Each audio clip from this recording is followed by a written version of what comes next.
반갑습니다. 지난번에는 귀한 그대와 함께 라는 주제로 이 초심자와 함께하는 불교 이야기의 문을 열었는데, 오늘은 그에 이어 세상의 이치라는 주제로 이야기를 이어갈까 합니다. 사람들은 한평생을 두고 여러 가지로 이야기를 합니다. 각자 삶의 여정이 다르고 그런 중에 갖는 느낌이 다르기 때문일 것입니다. 그러기에 사람에 따라서는 무상하다고도 하고 허무하다고도 하고 꿈 같다고도 합니다. 그런가 하면은 살만하다든지 아름답다든지 이런 식으로 예찬을 하는 경우도 있는 것 같습니다.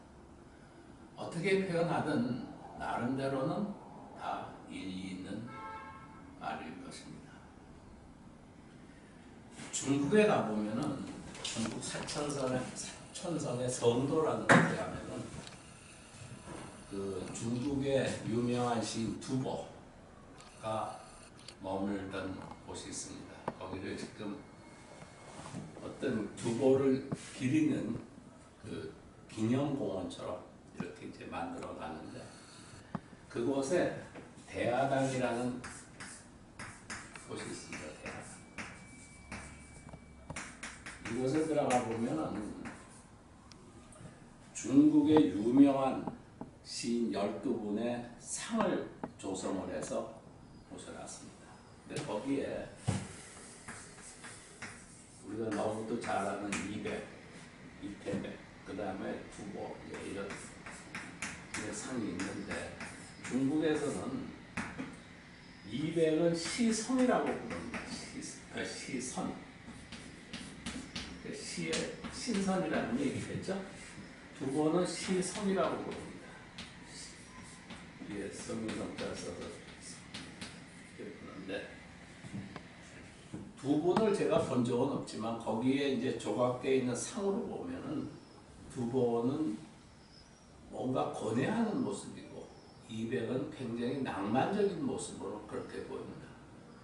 같은 한평생을 살았는데 두 분의 상이 틀린 것은 그 두 분의 한 생의 삶의 형태나 또는 그 삶을 살면서 받아들이는 느낌이 다르기 때문에 그런 모습이 나타나지 않았다. 저는 이렇게 이제 생각을 해봅니다. 근데 우리가 낭만적이냐 아니면 고뇌하는 모습이냐 이런 걸 떠나서 일단은요, 지금 현재 살아는 가고 있지 않습니까? 그렇죠? 이 순간은 이 순간일 뿐, 이 순간이 지나면 이 순간은 절대 다시 오지 않습니다. 그리고 그런 순간순간이 이어지면서 우리는 한평생이라는 인생을 살고 있는 것입니다. 이렇게 보면은 우리에게는 그냥 지내버려도 좋을 시간이라고는 없는 그런 귀한 인생을 나도 여러분도 살고 있는 것입니다. 그럼에도 불구하고 때로는 외로워지기도 하고 때로는 괴로워지기도 하고 때로는 슬퍼지기도 하고 때로는 멍해지기도 하고 때로는 절망에 빠지기도 합니다. 그렇게 하면서 다시 못 올 그 귀한 인생을 보내기도 합니다. 그러다가 너무도 지쳐버리면 시간이, 세월이 빨리 가기를 바랄 때도 있습니다. 하지만 거기에 무슨 해결책이 있겠습니까? 그러기에 결국은 그렇게만 보낼 수는 없어서 또 새로운 계획을 세우고 그렇게 해서 마음을 추스리곤 합니다. 좋은 날이 되기를 바라면서, 좋은 해가 되기를 바라면서, 일일이 다 표현할 수는 없겠지만 많은 사람들이 이렇게 살고 있지 않을까 합니다. 그러다 보니 긴 세월을 살아온 입장에서는 아무래도 인생에 대한 예찬보다는 무상이니 허무니 하는 말들이 많이 나오는 것이 아닐까 이런 생각이 듭니다. 황폐된 옛 절터나 겨우 흔적만 남은 옛 유적지 같은 곳에 가보시면 인생을 보다 깊이 알게 된다고 합니다. 저도 국내나 국외나 그런 곳을 꽤 많이 가본 편인데, 그런데 가면은 아무도 없지만 많은 이야기가 들리기도 하고, 아무도 없지만 많은 대화를 나누게도 됩니다. 제가 돌아본 곳 중 하나, 지금도 선하게 떠오르면서 다시 한번 가보고 싶은 곳이 있습니다. 저 인도의 남쪽 크리시나 강변에 있는 나가르주나 콘다라는 곳인데요. 이 나가르주나 콘다는 그렇게 큰 도시가 아니기 때문에 잘 모를 수도 있습니다만,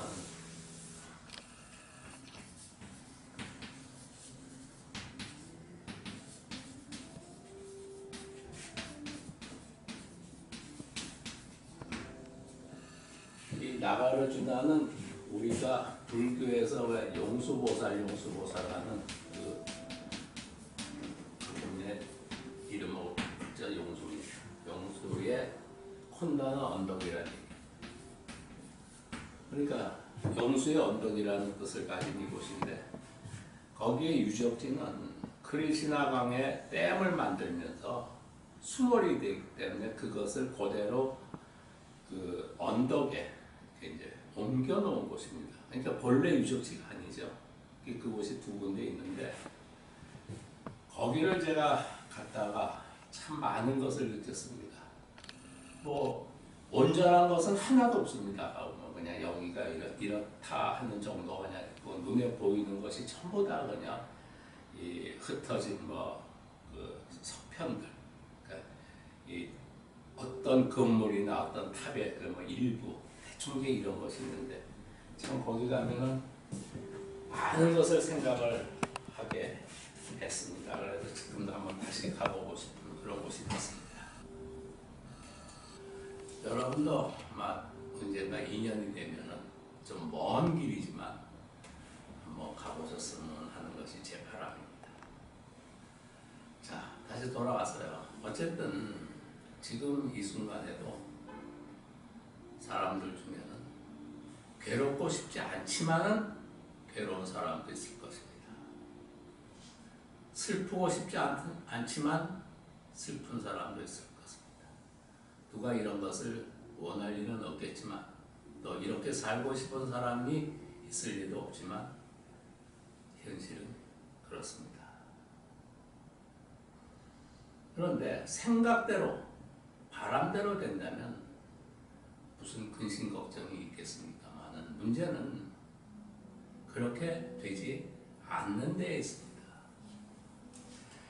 자, 그렇다면 이런 데서 벗어날 수 있는 길은 없을까? 있다면 어디에 있을까? 이런 문제가 대두될 수밖에 없을 것입니다. 그런데 이런 문제에 대한 대답은 그리 쉽게 찾아지는 것 같지가 않습니다. 왜 그러냐 하면, 쉽게 찾아진다면 누구도 외로움이나 괴로움에서 쉽게 벗어날 수 있을 것이기 때문입니다. 그렇지 않다는 문제는 쉽게 그 길이 찾아지지 않는다는 이야기가 될 것입니다. 그런데 또 다른 한편으로 눈 맑은 분들의 말씀을 들으면 그 해답이 그렇게 멀리 있는 것만은 아닌 것 같은 그런 생각도 듭니다. 옛날 어느 분은 시를 통해서 이런 말을 전한 분도 있습니다. 자, 봄을 찾아서 밖에 나가서 사방을 돌아갔다는 겁니다. 이제 이리도 가보고 저리도 가보고 이제 별군들 다 가봤는데 결국은 봄을 못 찾았죠. 그래서 이제 몸도 지치고 마음도 지치고 그래서 이제 집으로 돌아왔다는 겁니다. 이 집에 돌아와서 이제 툇마루에 딱 앉아가지고 마당 쪽을 보니까 자기 집 밭 밑에 매화꽃이 피어있더라는 겁니다. 생각해 볼 점이 있지 않을까요?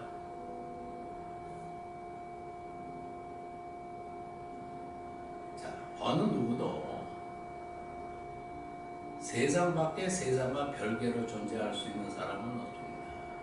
모두가 다 세상의 일부로서 존재하고 있기 때문입니다. 이것은 어느 누구도 부인할 수 없는 우리 각자의 모습이고 우리가 살고 있는 세상의 모습입니다.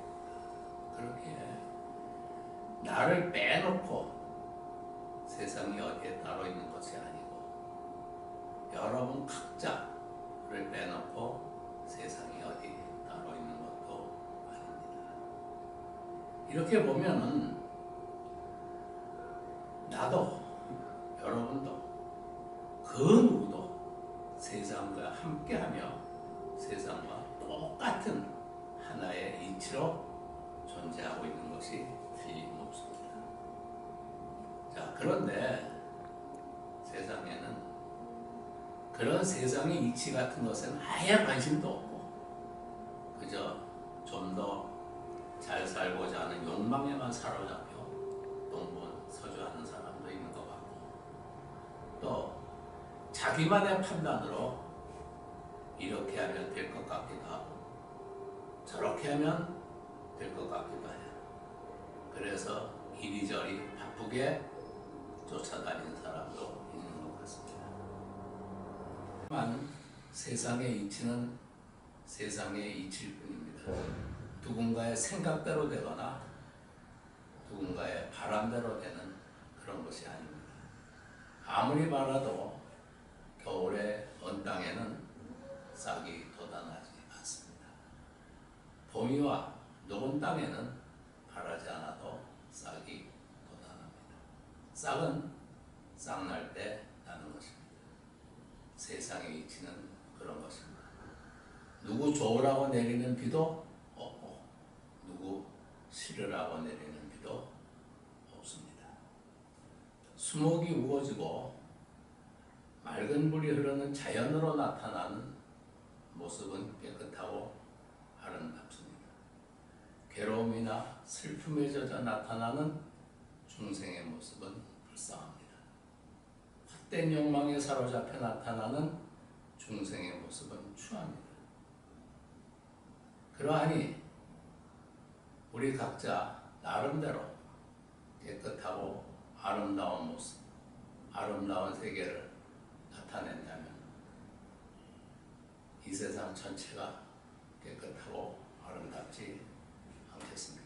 그리하여 궁극적으로 그 어느 것에도 걸림없는 그런 삶이 된다면 더 바랄 것이 없을 것 같습니다. 하지만 문제는 그렇게 잘 되지 않는 데 있습니다. 이에 필요한 것이 부처님의 가르침입니다. 부처님께서는 세상의 이치를 이치 그대로 바르게 깨달아 그 이치에 따라 길을 일러주셨기 때문입니다. 부처님의 가르침은 멀리 있는 것이 아닙니다. 우리 각자 모두에게 다 있습니다. 한 송이 꽃에도 있고 한 그루의 나무에도 있습니다. 흘러가는 물에도 있고 떠가는 구름에도 있습니다. 밀려오고 밀려가는 파도에도 있고 속삭이듯 들려오는 해조음에도 있습니다. 저는 이런 부처님의 가르침에 대한 믿음으로 살아왔고 앞으로도 또 그렇게 살아갈 것입니다. 그것이 저를 이만큼 변화시켜 주었고 이만큼 걸림없이 살게 해 주었으니 말입니다. 그렇기 때문에 현재로서는 부족한 점이 많지만 여러분과 함께 이런 불교 이야기도 나누게 된 것이 아닐까 합니다. 다음에는 여러 인연으로 사는 삶 이란 주제로 세 번째 이야기를